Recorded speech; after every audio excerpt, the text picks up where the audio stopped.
यहाँ बोला equity share and liability दिया आपको, जिसमें आपको बोला है शेयर कैपिटल और रिजर्व सरप्लस का ब्रेकअप दिया है। शेयर कैपिटल में भी नोट दिया, रिजर्व सरप्लस में भी नोट दिया। नोट 2 मिनट के बाद देख लेंगे। नॉन करेंट लायबिलिटी में लॉन्ग टर्म बोरोइंग जिसका भी नोट दिया है। ट्रेड पेएबल और शॉर्ट टर्म प्रोविजन का नोट दिया है।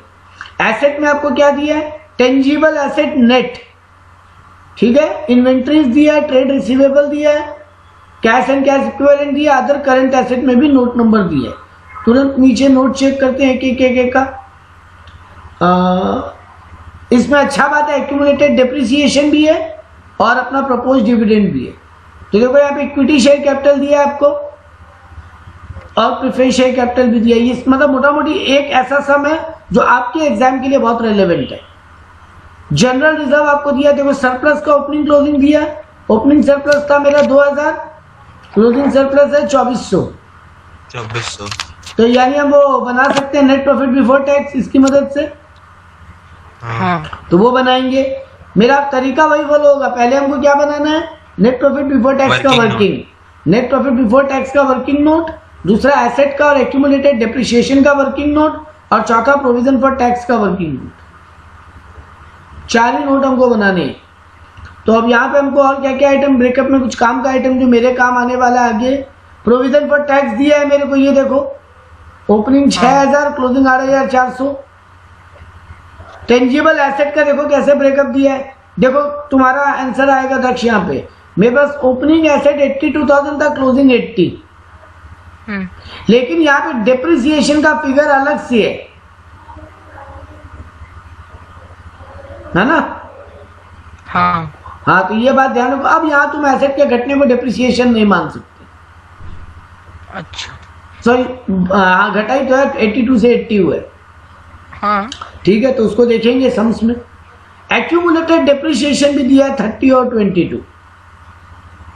और शॉर्ट टर्म इन्वेस्टमेंट वगैरह कुछ नहीं दिया, मतलब कैश एंड कैश इक्विवेलेंट में अकेला आइटम होगा। ठीक है। हाँ चलो एडजस्टमेंट पढ़ते हैं फटाक से। बोल रहा है propose dividend for the year ending 31 मार्च 2018 के लिए है 10,000 और 19 के लिए है 8,000। प्रोविजन फॉर टैक्स मेड, यानी करंट ईयर में इतना नया प्रोविजन बना है टैक्स का। तो अगर प्रोविजन फॉर टैक्स का अकाउंट बनाते हैं वर्किंग में जब, तो क्या करेंगे यहाँ पे? ओपनिंग कितना है प्रोविजन का? ओपनिंग 6,000। हाँ, प्रोविजन का ओपनिंग है 6,000 और क्लोजिंग है कितना? 8,400। टैक्स का इतना नया प्रोविजन बनाया है, मतलब इस साल नया प्रोविजन बनाया 9,400 का। तो कितना पेमेंट हुआ वो यहाँ से निकल जाएगा बैलेंसिंग फिगर। 9 और 6 15,400, उसमें से 4 गया 15,000 गया 8,000, तो 7,000 बार पेमेंट हुआ है। ठीक है। ये 7,000 चला जाएगा ऑपरेटिंग एक्टिविटी में, टैक्स पेड में माइनस हो जाएगा। और ये पीएल में 9,400 जो वो निकालेंगे नेट प्रॉफिट बिफोर टैक्स, वहां ऐड हो जाएगा, है ना। फिक्स एसेट के बारे में एक इंफॉर्मेशन दी है कि 20,000 कॉस्टिंग का एक फिक्स एसेट है जिसका एक्यूमुलेटेड डेप्रिसिएशन है 6,000, उसको हम बेच दिए 10,000 में। तो 20,000 का एसेट है, 6,000 का डिप्री हुआ तो उसका कितना वैल्यू बचता है? 14,000 14,000 का एसेट को हम 10,000 में बेचिए, मतलब 4,000 का लॉस खाएं। तो ये 2 इंफॉर्मेशन मेरे काम आएगी आगे। ये देखो कृष्णा बेटा, आपका क्वेश्चन, न्यू डिवेंचर कब इशू हुआ? 31 मार्च को। हाँ, अब देखते हैं मेरा डिवेंचर का क्या वैल्यू दिया हुआ। तो ये देखो यहाँ दिया हुआ है, मेरा ओपनिंग डिवेंचर था 12,000, क्लोजिंग डिवेंचर है 14,000। तो साल के स्टार्टिंग में कि एंड में, कब इशू हुआ है? एंड में। हाँ, तो खाली 12,000 पे इंटरेस्ट देंगे हम ओपनिंग पे खाली, क्योंकि ये जो 2,000 मेरा डिवेंचर बढ़ा है ये तो ईयर एंड में बढ़ा, तो इस पे पूरा साल का ब्याज क्यों दें? है ना।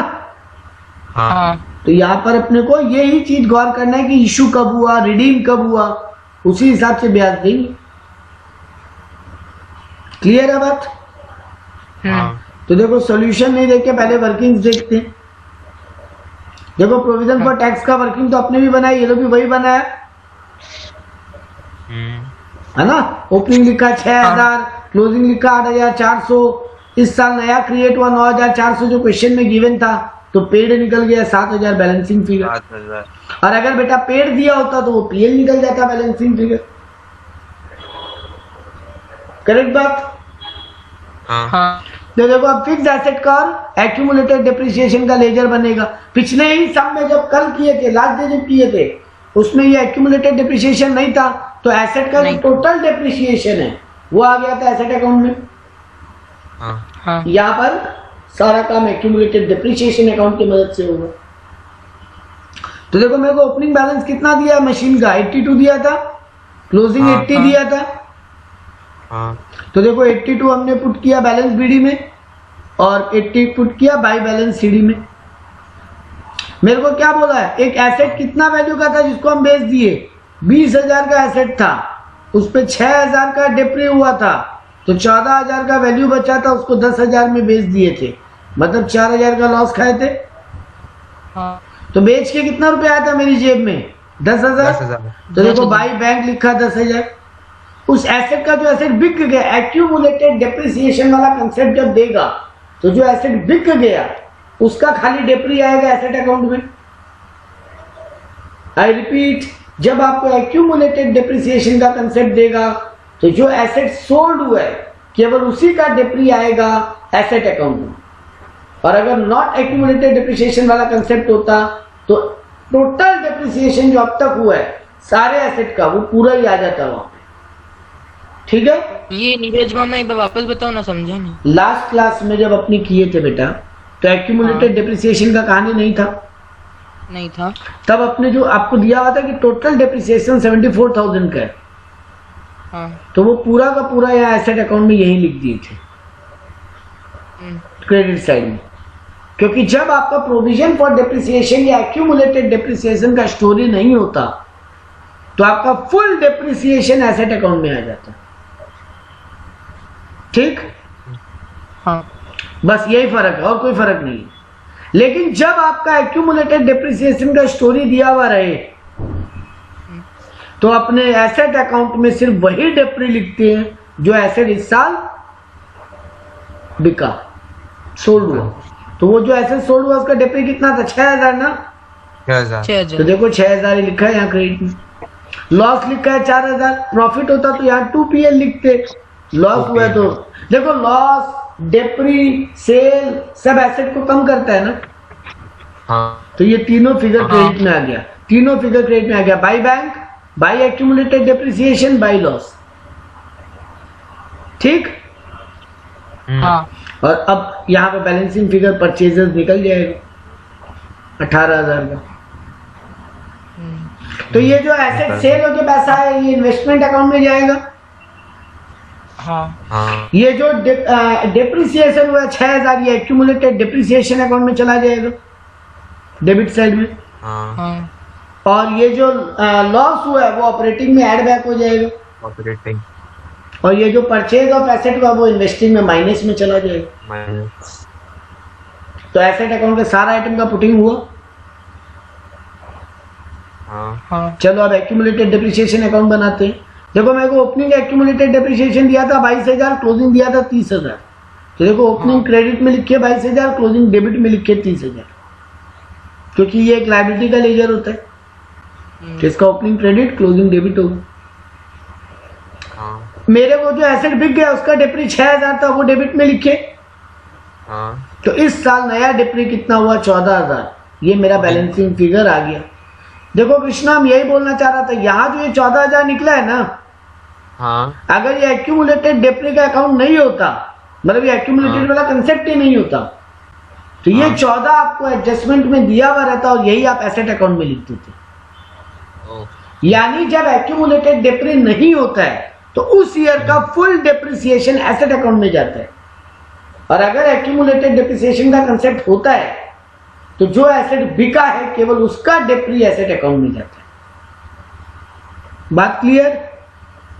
अगर नीरज में जैसे अक्यूमुलेटेड डेप्रिसिएशन नहीं दिया हुआ है, एडजस्टमेंट में डेप्रिसिएशन दिया हुआ है और बोला है कि एक मशीन है जिसपे डेप्रिसिएशन लगा के बेचना है, तो कैसे करेंगे?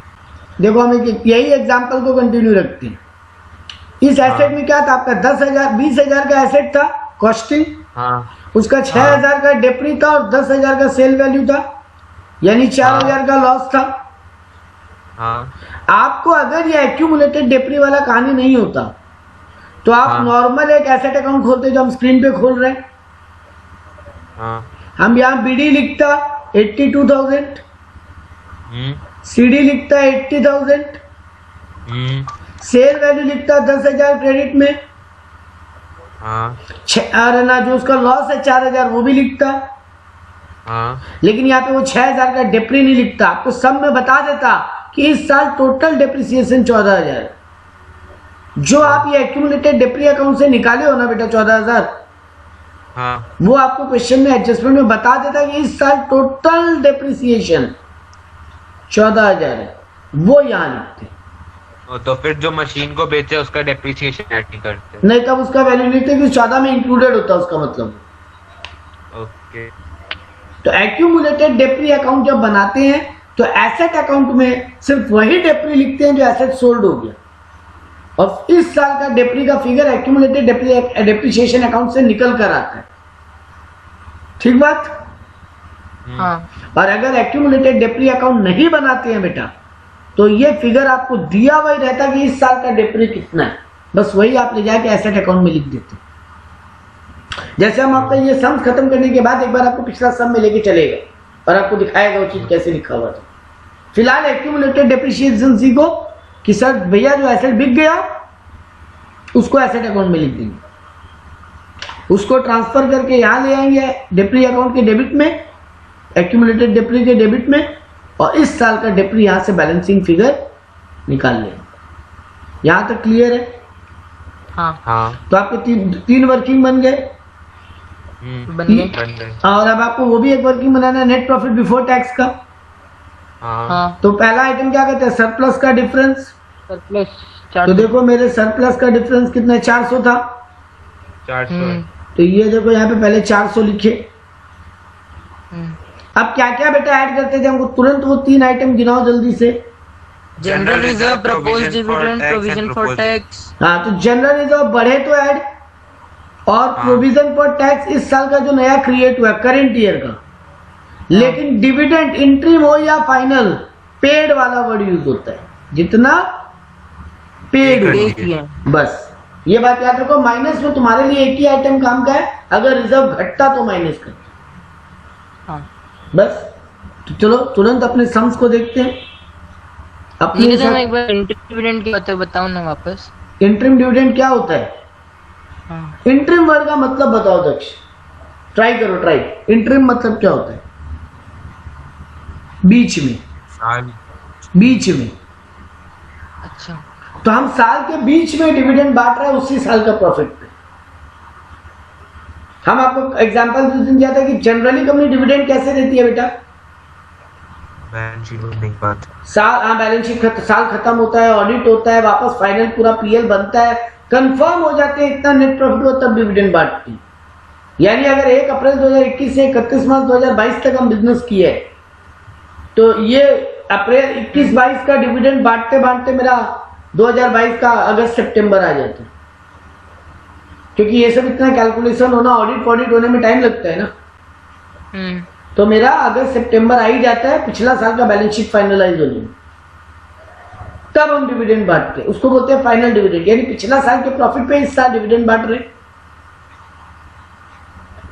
अब इंटरिम क्या होता है, ये साल अभी चल ही रहा है और इसी साल मेरे को अब तक ही, अभी जनवरी चल रहा है, अभी मार्च आया भी नहीं, मेरे को भयानक वाला प्रॉफिट हुआ है और मेरा मन हम शेयर होल्डर को खुश करें डिविडेंड बांट के।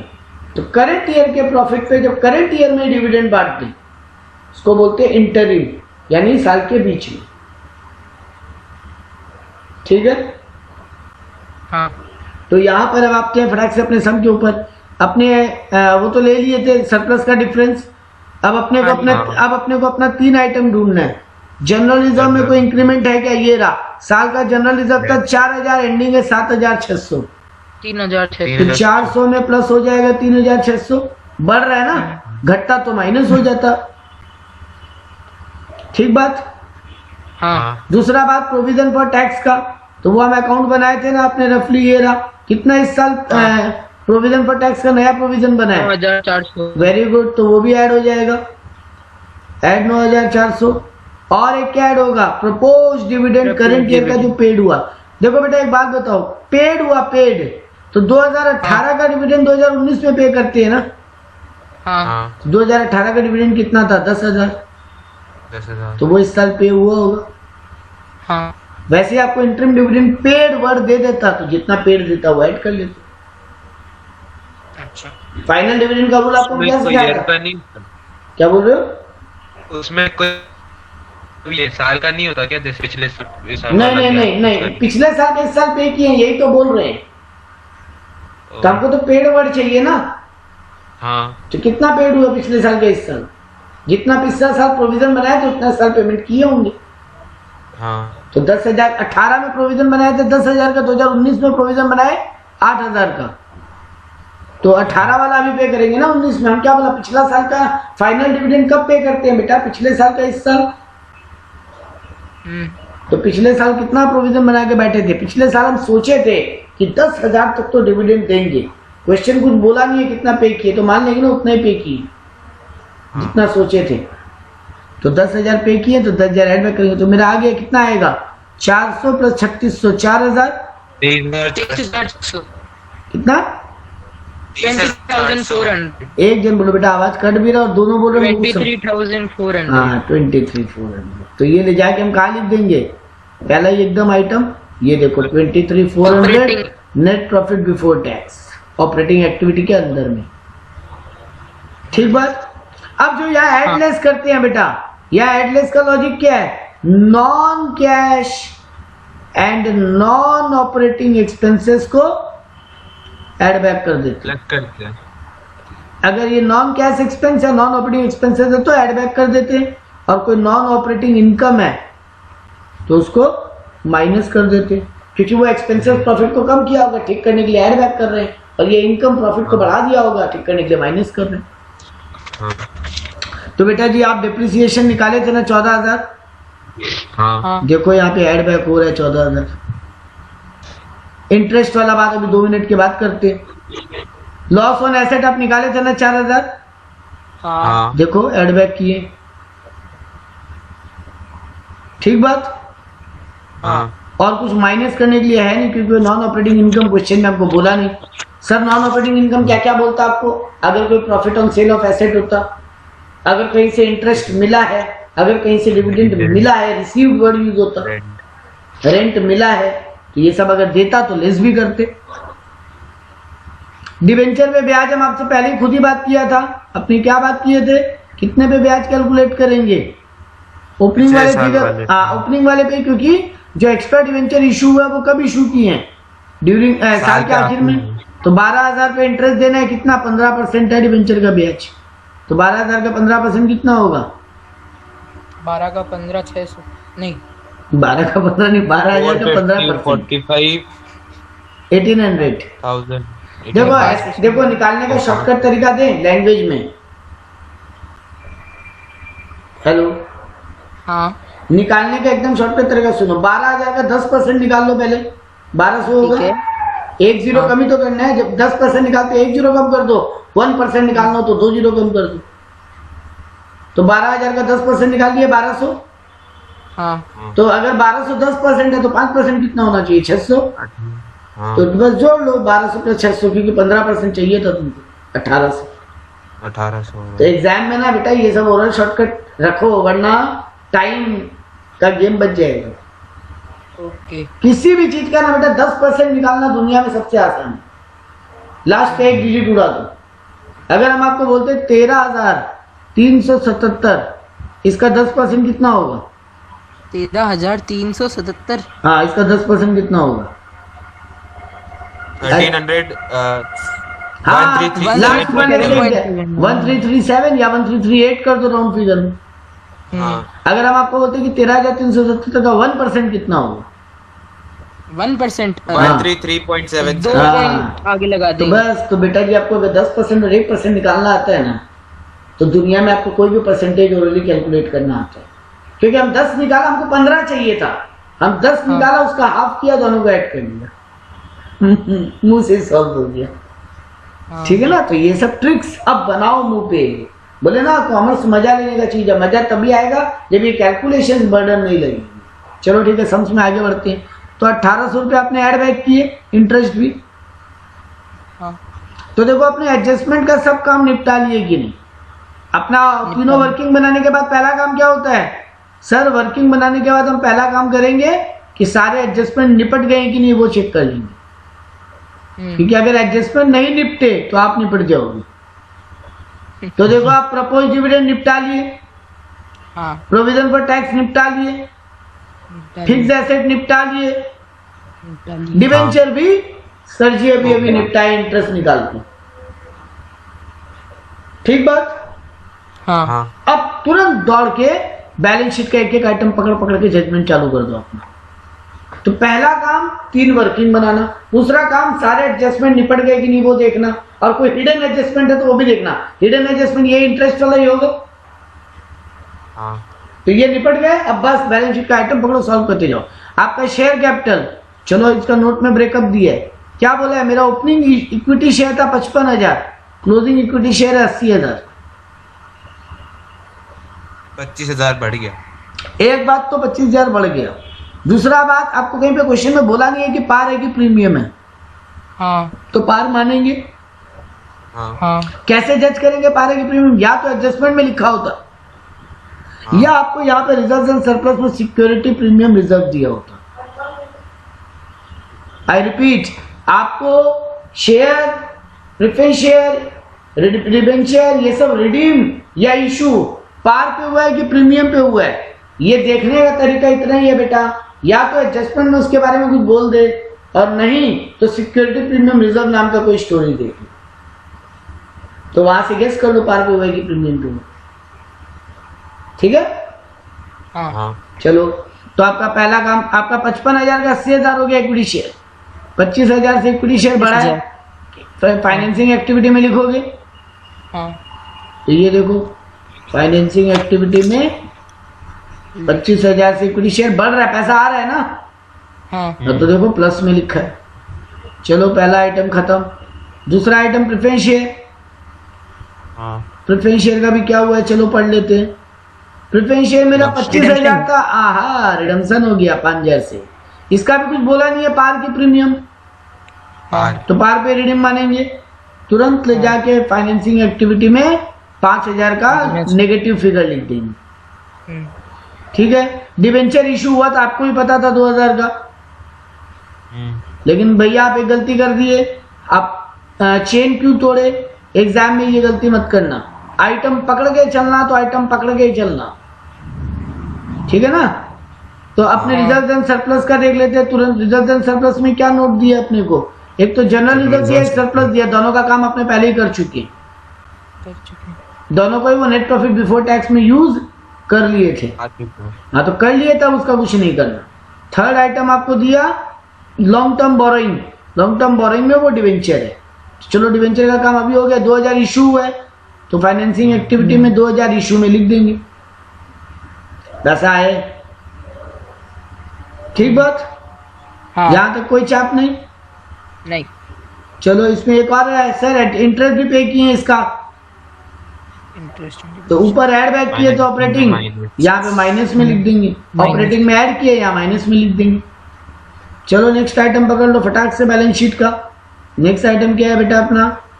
ट्रेड पेएबल और ये सब आ गया। ये वर्किंग कैपिटल का पार्ट है। तो देखो ट्रेड पेएबल में कोई नोट नंबर नहीं दिया, मतलब अकेला आइटम है, मतलब या तो क्रेडिटर होगा या बिल्स पेएबल होगा। तो मेरा साल का स्टार्टिंग में 24,000 क्रेडिटर था, साल के एंडिंग में 22,000 क्रेडिटर, मतलब 2,000 उसको चुका दिया।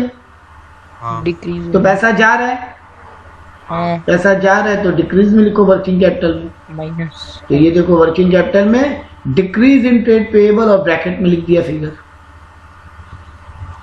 ठीक बात। चलो next item sir. Next item आपका करंट लायबिलिटी में एक और आइटम है शॉर्ट टर्म प्रोविजन, लेकिन उसको अपने देखे थे वो प्रोविजन फॉर टैक्स ही था, उसका काम ऑलरेडी कर चुके हैं। तो इधर का काम खत्म। तुरंत एसेट में आ जाओ। एसेट में पहला आइटम फिक्स एसेट, उसका काम खत्म कर चुके हैं भैया जी आप। एक परचेज और एक सेल का फिगर था ना आपका, हाँ दोनों ही कहाँ जाएगा, इन्वेस्टिंग एक्टिविटी में। हाँ हाँ तो ये देखो परचेज 18,000 और सेल 10,000, ठीक है। हाँ तो ये दोनों का भी काम डन है अपना। एडजस्टमेंट बनाते वक्त ही पुटिंग कर देना चाहिए इनका। हाँ चलो नेक्स्ट आइटम पे आ जाओ। एसेट साइड का अगला आइटम इन्वेंट्रीज। इन्वेंट्री स्टॉक साल में 50,000 था, स्टार्टिंग में, एंडिंग में 62 है। 12,000 से स्टॉक बढ़ रहा, मतलब मेरा पैसा उलझ गया। माइनस पैसा उलझ गया मतलब मेरी जेब में नहीं है, तो देखो माइनस 12,000, काम खत्म। नेक्स्ट आइटम पकड़ लो इन्वेंट्रीज के बाद ट्रेड रिसीवेबल। तो आपको बोला 15,000 था साल के स्टार्टिंग में, अभी 34,400 है। तो 15,000 19,400 रुपया मेरा उलझ गया। 19,400 रुपया उलझ गया, तो उलझ गया तो माइनस में लिखिए। हाँ नेक्स्ट आइटम दिया है कैश एंड कैश इक्विवेलेंट, बाद में, उसका बाद लास्ट में करेंगे। अदर करंट एसेट में कुछ नीचे देखते हैं, नोट नंबर देके दिए है, बोल रहा है प्रीपेड एक्सपेंसेस है ये।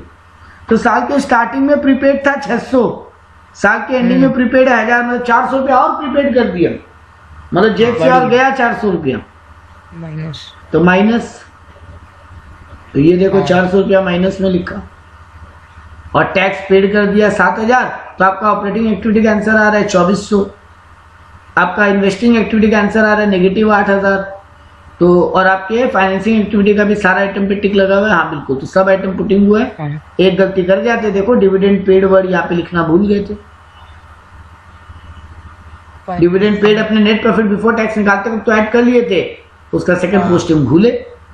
तो इसीलिए एग्जाम में ये मिस्टेक मत करो, जब वहां ऐड करो ना, इधर में कैश फ्लो का फॉर्मेट खोल के रखो, तुरंत नीचे ले जाके लिख दो, ताकि पुटिंग का झमेला ही खत्म रहे आपका। ये आया आपका 10,200 पॉजिटिव। तो देखो एक एक्टिविटी से 2400 पॉजिटिव, एक एक्टिविटी से 10,200 पॉजिटिव, मतलब 12,600 पॉजिटिव, और एक एक्टिविटी से नेगेटिव 8,000, मतलब अल्टीमेटली 4,600 तीनों एक्टिविटी से फाइनल इनफ्लो पॉजिटिव। अब इसमें ऐड करेंगे opening cash and cash equivalent. यहाँ तो आपको कोई शॉर्ट टर्म इन्वेस्टमेंट या मार्केटेबल सिक्योरिटी वर्ड नहीं दी है, नहीं यानी अकेला कैश एंड कैश इक्विवेलेंट है। हाँ तो कितना फिगर है, 2400 फिगर है। 2400 तो 2400 जोड़ दोगे आप, ले जाके किसमें 4,600 में जोड़ोगे तो कितना आएगा 7,000। आपका क्लोजिंग कैश से मैच हो रहा है, बस समझ में मजा आ गई। मजा आ गया। आप समझ में आया लॉजिक। हाँ अब कैश फ्लो कंट्रोल में लग रहा है, लग रहा है। हाँ स्टोरी बिल्डअप करो। मेरा ना एक बहुत फंडा है, हमको भी ना अकाउंट्स कहानियां बना के मजा आता है। हम कहानियां बनाते हैं कि ये करो वो करो ऐसे कर, हम लैंग्वेज में फ्रेम कर लेते हैं, मैं कुछ नहीं करता। मेरे को याद रखने का तरीका ये, हम फॉर्मेट फॉर्मूला याद नहीं करता, हम सारे फॉर्मूलाज को भी लैंग्वेज बना लेते हैं। जैसे रेशियो एनालिसिस के जितने फॉर्मूलाज हैं, इक्का दुक्का छोड़ दे जिनको हमको रटना पड़ता है या रटवाना पड़ता है स्टूडेंट को, क्योंकि उसका लैंग्वेज अभी आपको समझ में नहीं आएगा, वो बहुत हायर वर्जन का बात हो रहा है। बट 90% फॉर्मूलाज, खाली 3 फॉर्मूला छोड़ के हम सारा फॉर्मूला बोलता है लैंग्वेज में याद करो, और लैंग्वेज बनता है उसका बकायदा, स्टोरीज बनती है। आपके पास है अपने पास टाइम, अपनी एक दिन रेशियो एनालिसिस का फॉर्मूलाज को भी लैंग्वेज में याद करने का कोशिश करेंगे, हाँ ब्रेकअप के साथ कि किस फॉर्मूला का क्या ब्रेकअप होना चाहिए, क्या क्या आता है उसके अंदर में करेंगे। चलो वो भी देखेंगे। तो ये था कैश फ्लो खत्म।